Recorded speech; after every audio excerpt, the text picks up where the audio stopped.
A desperate search, no sign of the 4-year-old. I miss you. We hold great concerns. Cleo was taken. 18 days of asking, where is Cleo? What's your name, sweetheart? My name is Cleo. As the sun rises at a popular campsite in a rugged part of Western Australia, a family wake to discover their little girl is missing from their tent. Panic begins to spread as the alarm is raised. A major search is underway for a 4-year-old girl who is missing just north of Carnarvon. Little Cleo was last seen near the Quobber Blowholes around 1:30 this morning, and police aren't ruling anything out. The date is Saturday, 16th of October, 2021, day one of what would become a desperate 18-day search. The title of this podcast, My Name is Cleo, are the words spoken by Cleo Smith just moments after she was rescued by police, described by some as the greatest moment in WA policing. I'm Natalie Bonjolo, and we're going to step through the investigation, starting with those first few frantic hours and days when Cleo vanished. Also joining me is the West Australian's Kristen Shorten, Phoebe Pinn from the Geraldton Guardian, editor of the West Australian, Anthony De Segli, and pilot from Coral Coast Helicopter Services, Dave Ammann. Welcome to the podcast, everyone. G'day. Thanks, Nat. Dave, the Blowholes are an extraordinary place. You operate helicopter tours out there. Can you describe that area for us and what it's like? Yeah, no worries. So the Blowholes are about a 75-kilometre drive from Carnarvon and maybe about 20 minutes flying from Carnarvon itself. But it's a pretty rugged landscape with cliffs. The underwater area is pretty crazy. You've got a lot of barnacles. And the blowholes work by having these little channels underwater where swell pushes up into them and pushes it up through a really tight cavern. And then you've got big water spouts shooting up into the air. And the actual campsite itself, where the family are camping, is that right at the blowholes? Yeah, that's right. So that's about maybe a kilometre away from the actual blowholes itself. And it's just a bunch of shacks on a little lagoon area, which is a beautiful snorkel with crystal clear blue water and little sharks everywhere and beautiful fish, and yeah, it's a lovely spot. And in terms of the campsite itself, it's not like the Big Four, is it? It's quite remote and rustic as a campground. That's correct, yeah. It's very rustic and remote and lots of tin sheds, which are rusting out, of course, because of the salty air. And I guess for those of you who aren't familiar with WA's northwest, Dave just mentioned that the closest town is a place called Carnarvon, which is about 70 k's away. But just to give you some perspective, the campground's actually around 1,000 kilometres away from Perth, which is the capital city. So it is super remote. Kristen, Cleo's family live in Carnarvon. Do we know how long they've lived there? Yeah, Nat. So Cleo's mum Ellie seemed to have very deep, long-standing ties to the Carnarvon community. She is actually from Carnarvon, but had been living in Perth when she had Cleo. In January 2019, she did return to Carnarvon. She had separated from Cleo's dad, Daniel Staines, who is from and remains in Perth. She'd returned to Carnarvon, I assume, to be close to her family again, and that's where she met or got together with her current partner, Jake Gliddon, and the father of her second child, Isla. So in Carnarvon, Ellie is a local eyelash and eyebrow technician. She also has a soap and candle making side hustle, and Jake works for Rio Tinto up there. And in just April this year, Ellie and Jake had bought a house for their growing family. Like I said, they also have a baby together, Isla, who is about 7 months old. And when they moved up there, Cleo started full-time childcare, but she now attends St Mary's Star of the Sea, and in July celebrated her 4th birthday. And do you know if they'd been camping at the Blowholes prior to this particular trip? Yeah, I do. In their first televised interview, Ellie did say that her family had been visiting the Blowholes, certainly Cleo's whole life, but also Ellie's whole life. Ellie and Jake had both visited the Blowholes their whole life, because Jake is also from that Carnarvon area, and they knew it extremely well, like the back of their hand. And Cleo had been going there since she was a baby, not only with her mum Ellie, but also with other relatives. There were photos on social media of her visiting the Blowholes recently with aunties and cousins. And this particular camping trip was to be Cleo's first camping trip with her baby sister Isla. They hadn't been for a little while, obviously having a new baby, and Cleo was super excited about this first trip with her new baby sister. Wow, so this is a really special camping trip for them, and they got to the Blowholes on the Friday night. Can you just talk us through that timeline from the Friday night when they arrived? So over the first few days after Cleo's disappearance, the media were trying to piece together the timeline. There were a lot of gaps and a lot of the detail was unknown. But what we discovered in the first few days was that Ellie, Jake and their two daughters had arrived at the Blowholes campsite on the Friday evening, just as it was coming on dark, around 6:30. They had, set up the tent, made dinner for the girls, got the girls settled into bed. Cleo had actually gone to bed first in the family tent at about 8 p.m. Now, they had a brand new family tent that they just bought specifically for this trip. It was a large tent with sort of two separate rooms inside and a divider in between. The whole family was sleeping in the same tent. So Cleo had gone to bed at about 8 p.m. and they'd put Isla to bed shortly after. So in one room of the tent, Cleo was sleeping on a mattress on the floor and baby Isla was in a travel cot. And so after tucking the girls into bed, Ellie and Jake had gone to bed shortly after. And Ellie has described it as being quite a windy night. It was quite overcast and very noisy. The weather was very noisy. And of course, there was also, the sound of the ocean and the blowholes nearby. So they put the girls to bed and gone to bed themselves. And that was it for Friday, October 15. But at about 1:30 a.m. on the Saturday, Ellie was woken by Cleo, who wanted a drink of water. So Ellie got up, gave Cleo a sip of water and put Cleo back to bed. And the last thing Ellie remembered saying to her was to go back to bed, go back to sleep. And then the next morning at around 6 a.m., Ellie was woken by Isla, who was stirring, wanting her morning bottle.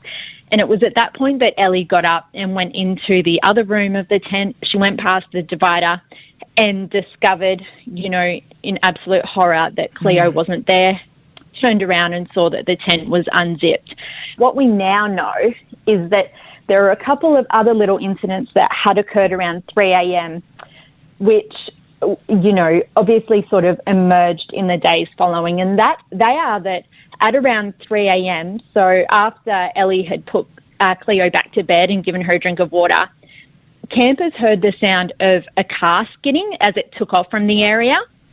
And then more recently, towards the end of the investigation, police informed us that there had been a report of a car turning off Blowholes Road, turning right or south towards Carnarvon at around 3 a.m. as well. So those are two crucial pieces of information and evidence in the police investigation that emerged afterwards. Yeah, it's interesting because at the time there were these little missing moments that we didn't really understand. So, for instance, when the police first talked about the fact that the parents had noticed she was missing and they talked about this interaction at 1:30 in the morning, but for the first 24 hours, nobody knew what that interaction was. And that only unfolded later that it was revealed that, yes, Cleo had wanted a glass of water or a drink of water. So it was really interesting in the vacuum of information, people speculating, well, what was that interaction? What was happening? What did that mean? Dave, that morning, when did you first hear that a child was missing at the Blowholes? So we pretty much got a call at around about, maybe 6:30, 7 o'clock in the morning from friends or family. And that call went to my boss, Justin, and then he called us because he was out bush mustering, doing other flying, to let us know that we should pack up the helicopter and head up to the Blowholes as soon as we could. So that's really almost just minutes within the family waking and realising that Cleo has vanished. You've pretty much got that call immediately. How fast were you able to get up in the air? Pretty quickly. We had all fueled up and ready to go, and I think we were up there by about 7:30 because there's a little bit of a flight time as well, and then we got straight into it. So you ordinarily take people on tours. When you're up there looking for a missing child, what are you looking for? So first of all, when we flew up there, we landed to just get some more details of what we're actually looking for because we didn't want to fly around, like headless chickens, I guess you would say. And what were you told at that point when you did land? Just that there was a 4-year-old girl missing and they sent us a photo of her with a pink onesie and that. So we just knew the colours that we were looking for and, of course, a young child. So we set up sort of a perimeter around the area, what we thought was pretty possible for her to walk in that amount of time, and then we started gridding that slowly. In terms of how far you thought she may have been able to walk, how many kilometres were you sort of searching in that grid area?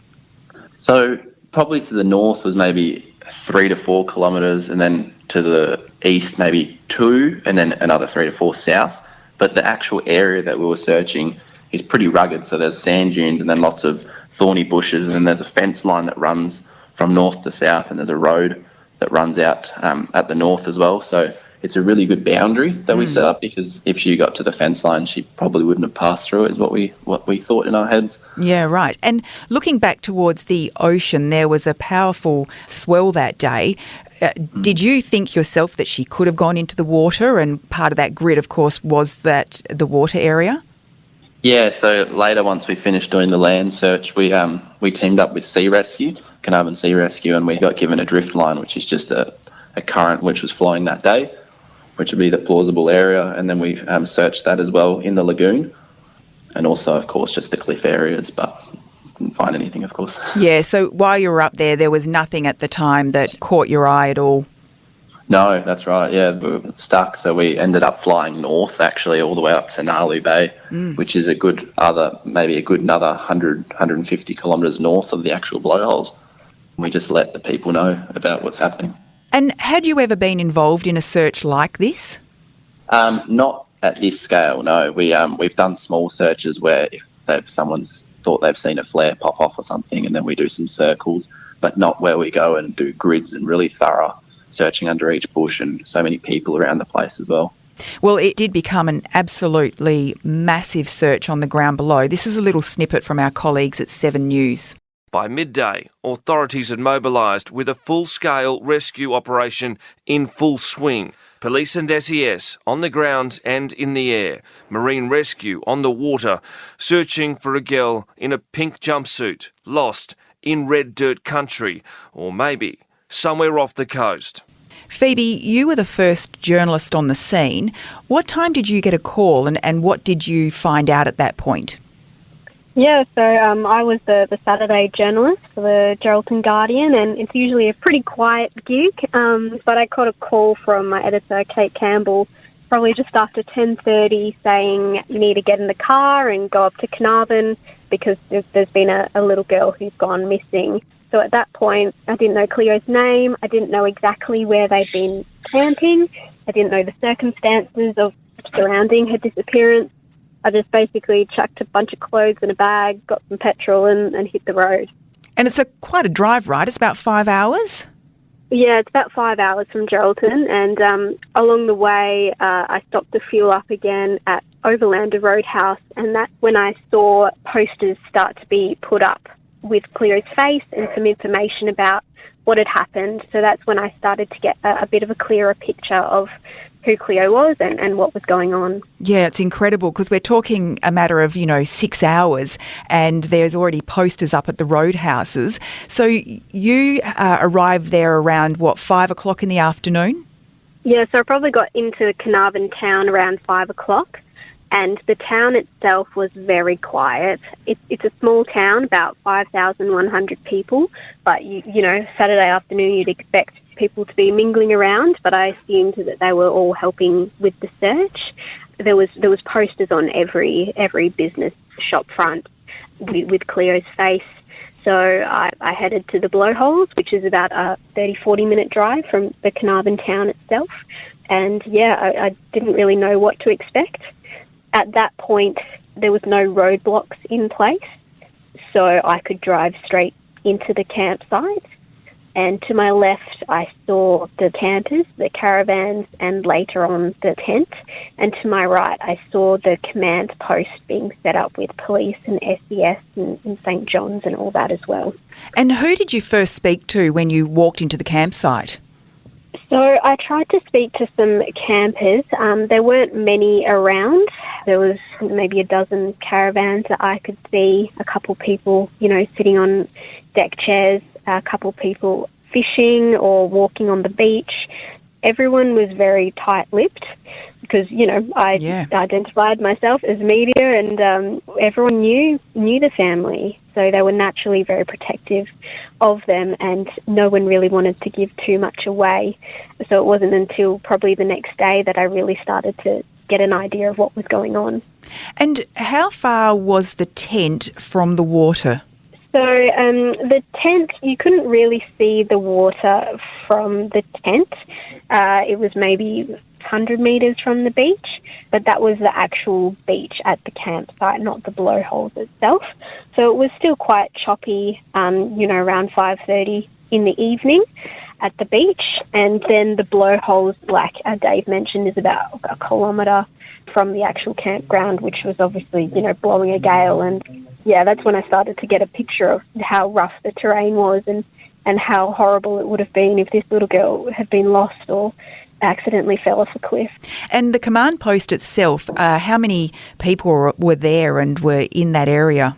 Yeah, so there was police. Later we found out that, detectives from Perth had already made their way to Carnarvon for the search.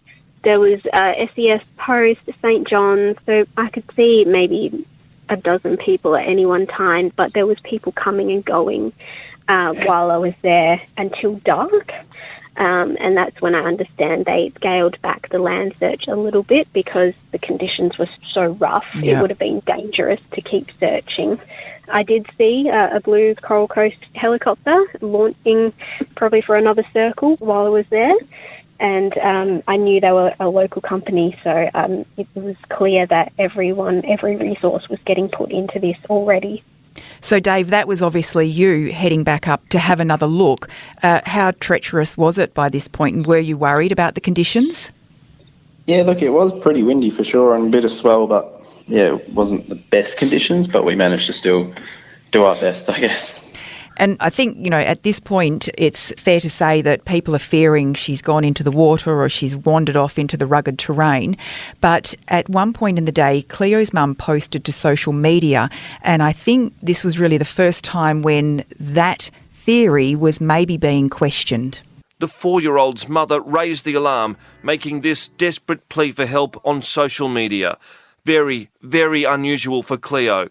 Please, if you see anything unusual or suspicious, call the police. So I think it became clear at that point that police were really listening to Ellie, who was saying it's not like her daughter to wander off. And I think, Kristen, later we even heard Ellie go on to say that Cleo actually didn't enjoy walking that much. I think the word she might have used was that she was a bit lazy. Yeah, that's right. So that social media post by Ellie, that was at 1:30 a.m. on the Sunday morning. So when little Cleo had just been missing for about 24 hours. So, obviously Ellie wasn't going to get any sleep that night. It was her first night without her daughter. And she made that desperate Facebook plea at 1:30 a.m. And in the following days, when I did speak to friends of the family, they all said the same thing, that Cleo would not have wandered off. She was a super smart little girl. One of them used the words intellectually advanced. And Ellie even had said that Cleo was she loved going to the beach and playing on the sand, but she was actually scared of the ocean. So, she wouldn't have gone anywhere near the water. And police and everyone had said that between the tent and the water, there were sand dunes. No, with or without a sleeping bag. At that point, we didn't know that the sleeping bag was missing, but even without a sleeping bag, that little girl would not have climbed over sand dunes in pitch black and headed towards, a noisy kind of ocean. Yeah, and it was really clear at this point that nothing was being ruled out by police. Police are taking this extremely seriously, to the extent they requested every newsroom in the state urgently broadcast details of the search. At this stage, they aren't ruling anything out, including the terrifying possibility Cleo was taken. Kristen, I remember when I heard that, it was a shocking thing to hear that was a possibility. You've investigated cases where children have gone missing. Did that take you by surprise? No, it didn't. And I'm no detective, but from having reported on a number of child abductions in depth, and simply just having young daughters of my own that are a very similar age to Ellie and Jake's kids, I'd immediately suspected that Cleo had been abducted, because it just seemed so unlikely to me that a little girl would wander out of a tent on her own in the middle of the night. So my initial thoughts were that this ultimately was going to be a story about an abduction and probably a murder, because sadly that's often the outcome.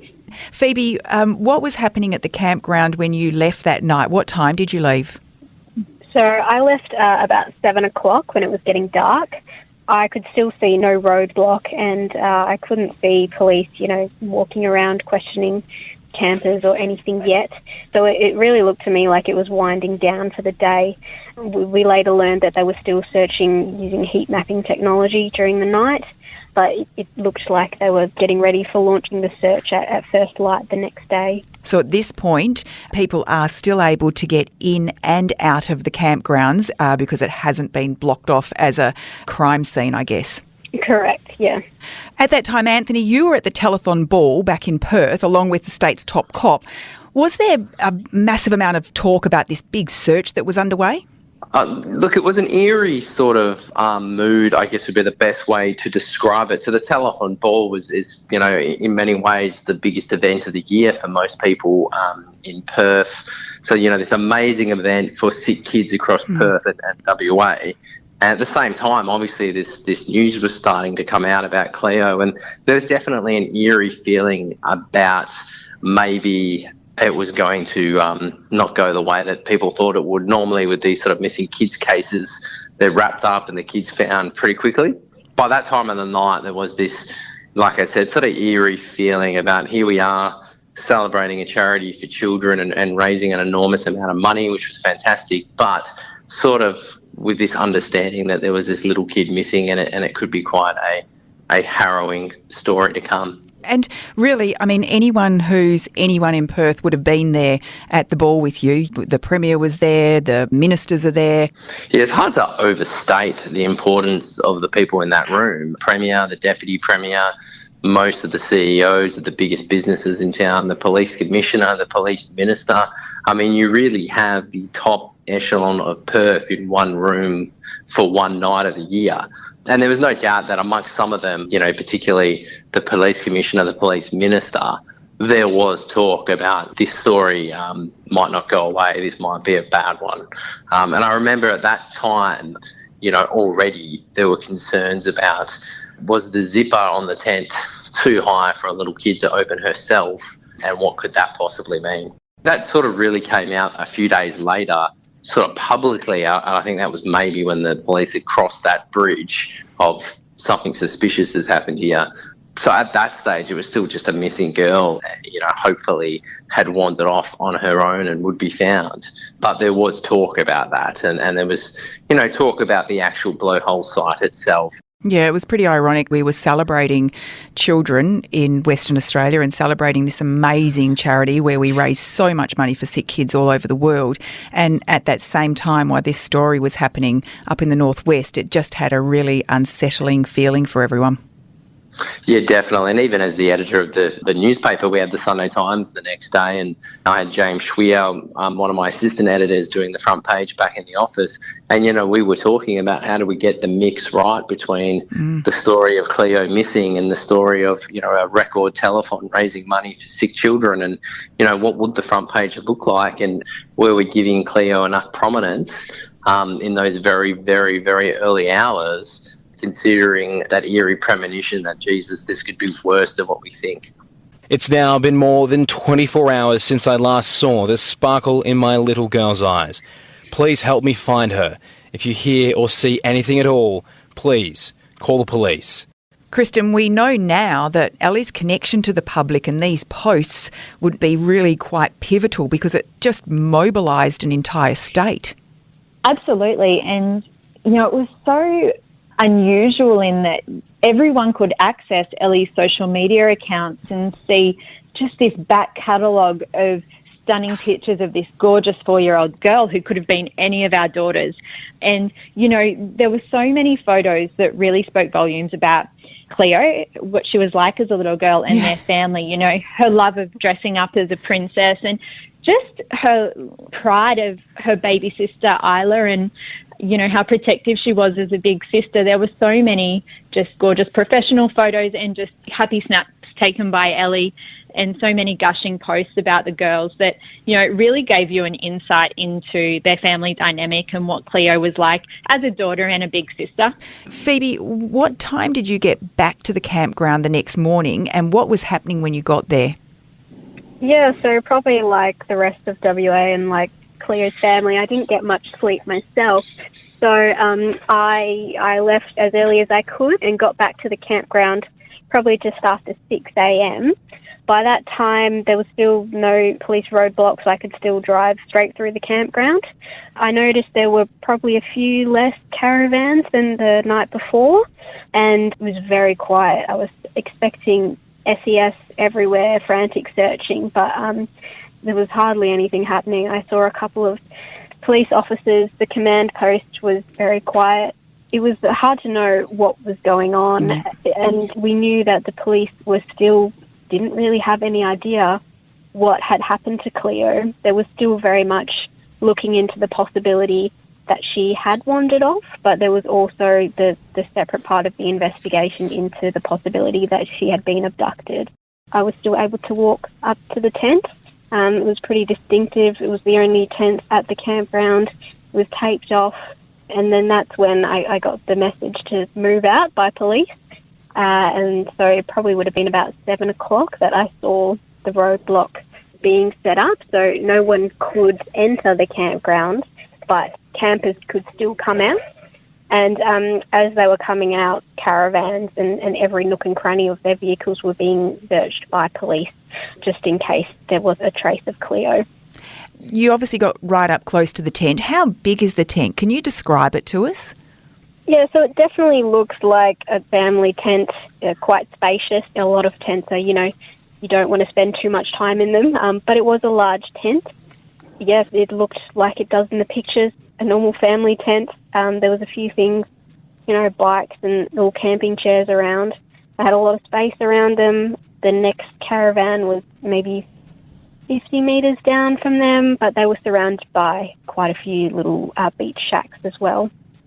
Kristen, given there was the possibility of an abduction, were you surprised that, for instance, Phoebe could access the campground the next morning at 7 a.m? Yeah, that is interesting, especially given that police have since released, quite a detailed timeline of what had happened on the morning, and it has become abundantly clear that they were treating Cleo's disappearance as a potential abduction from the get-go. I mean, there were two, arms of this investigation. From the moment Cleo vanished and Ellie called 000 reporting her daughter missing, there was the search for Cleo in the hope that there was an innocent explanation for her disappearance and she had simply wandered off and would be found nearby. But there was also the investigation into a potential homicide or that there was a more sinister element to what had happened. So police extraordinarily actually released this detailed timeline of what they did after that 000 call was made. And we now know that at 6:30 a.m. on the morning Cleo vanished, Ellie had called 000. At 7:10, 2 police vehicles arrived at the Blowholes from Carnarvon, so they were dispatched immediately. At 7:30 a.m, the family's campsite was cordoned off. Obviously, they can't cordon off the whole Blowholes camp area, but the campsite where the tent was cordoned off. And then at 8 a.m, Carnarvon detectives searched the family house in Carnarvon for Cleo in case she was there before they head out to the Blowholes. And they were stopping vehicles leaving the Blowholes on their way in. And 8:10, the local helicopter arrived and began searching. And 8:20, a third police vehicle arrived. 8:30, police set up this roadblock at the entrance to the Blowholes. And by 9:30, 9 SES personnel had arrived and begun searching the area. Meanwhile, the shack owners who helped police in their search for Cleo that morning have described, the hysteria and distress and panic as something like out of a Mad Max film. So, there were obviously lots of Carnarvon residents flocking to the Blowholes to jump on quad bikes and joining the search, obviously flanked by those helicopters overhead. And it just sounds like it was a scene of absolute, frantic chaos, which sounds like, in very stark contrast to what you saw when you arrived there that afternoon, Phoebe. Definitely. And I was a little bit surprised when I first saw that timeline come out because it was so different to what the picture that I was met with. And I had to go back and think, was there a roadblock? Did I drive past it? But I went the direct route. When the police officer stopped me that Sunday morning, he said, you didn't go, around the sand dunes or come some sneaky way. And I said, no, I literally just drove in, walked straight up, and no one stopped me, so I didn't stop. So, yeah, it was interesting. Maybe they'd removed the roadblock by the time I got there. I'm not sure. Yeah, and police also revealed that homicide detectives had landed in Carnarvon at 3 p.m. that day, so they were on the ground from day one. And Dave, you were there in those frantic hours that Kristen's describing when you landed the chopper. What did it feel like? Was it absolute panic and mayhem? Probably not panic and mayhem, but there was a fair bit going on, of course, and everyone trying to figure out what's going on. Once we came back from going up the coast to tell more people what's going on, when we did get back, then a lot of the locals came in, as you guys said before. So everyone from town was there, and as you said, quad bikes, and there was another helicopter as well. It's pretty awesome to see how many people joined to help search for little Cleo. How many people would you estimate were there? Oh, that's hard to say. There's probably a good 100 maybe. Wow. I don't know. It's hard to say. There's lots of cars and, everyone getting together. And it's a pretty tight-knit community, isn't it? Most of the people there would all know the family directly or indirectly. So there would have been this real sense of camaraderie and just this desperateness to all chip in. Yeah, that's correct. Yeah, that's right. Well, heading up the investigation at that stage was WA Police Inspector John Monday, and this is what he was telling the public by day 2. It's needless to say, we just hold grave concerns for Cleo's safety. We're just trying to paint a picture of who was around here during the window of opportunity. We are fairly confident that if Cleo was around here, we will find her. We are throwing everything at it at the moment. Phoebe, John Monday's a senior officer based in Geraldton. What can you tell us about him? Yeah, great guy. Actually, all the police in Carnarvon were really great to work with. The media can be a bit annoying and can be seen as interfering with the police work, but I think they really knew the importance of working with the media in a case like this, and they were, feeding us updates basically as they got them. So it really became apparent that John Monday especially had a heart for this case, and he was going to do whatever he could, get as many resources as he could and as fast as he could to try and find Cleo. Can I also add there that John Monday is a very experienced detective as well, with a background in homicide. He's from Perth, and it was just 5 years ago he was involved in the reinvestigation of Jared Ross's murder. So he's the assistant district officer now of that Midwest Gascoyne district, but he does have a very strong homicide background and has investigated other child abductions in the past. So he would have been taking this very seriously from day one and treating this like he would any other homicide investigation in the Perth metro area. So it's almost fortuitous that he was the senior copper in that area that day. Absolutely. I think, it was very fortunate that he was there because he just has the experience and the perspective to treat this with the gravity that it needed. And it was very interesting because he was saying at the time that we won't have tunnel vision with this. And that was an interesting thing for him to say because we have seen examples in Western Australia police cases where there has been tunnel vision. And so for him to come out so early and say nothing is off the table was really interesting. Definitely. And just what he was saying about identifying people who were there during that window of opportunity, that's homicide speak. He wasn't talking about a little girl who had wandered off. He was talking about an abduction. That's right. Dave, did you take the chopper back up in day 2? Yeah, so pretty much I was speaking to my boss, Justin, later that evening on day 1, and then he was just saying that we should have a more thorough search through the water. So day 2, we got up really nice and early, and we were up there probably by 6:30 in the morning and started a search from south. And our southern boundary was Fitzroy Reef, which goes to about 5 kilometres offshore. And then we just gridded all that up until to the tip where there's Point Quobber, which is the Blowholes. So that whole water area. And how difficult is it to actually see something that might be in the water?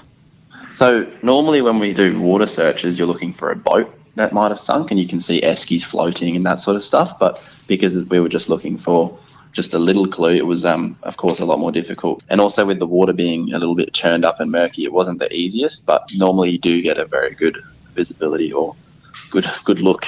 And it sounds like on the ground, you know, the people who were there that day, there's just this sense of, almost this sense of disbelief and shock. And the TV journalists spoke to some of the people who were at the campground. Look, they came in, people were walking down the road and said there's a little girl missing. Well, we just thought she'd wandered from the campsite. Horrible. A little girl, she's a little bit 4 sick, for goodness actually, because we've got a granddaughter who's nearly the same age, and just terrible. At this point, posters are up and there's signage all over the place, and Inspector John Monday says there's literally information coming from roadhouses and towns that are within a 1,000-kilometre radius. Phoebe, what kind of information was he gathering? So literally everything. I called a few things in myself just while I was driving around. I saw a teddy bear, and at that point we didn't know what else, if anything else, had been taken from the tent except for that the sleeping bag, and everyone was doing the same. We heard of campers who'd spotted some people camping just outside the Blowholes area itself and thought it looked a little bit suspicious, so they called that in. They were really calling for anything, leaving no stone unturned.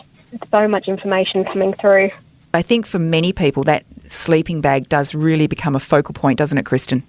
Yeah, definitely. I mean, once we learned that Cleo's sleeping bag was missing, it became even more abundantly apparent that she hadn't just got up and walked out of the tent.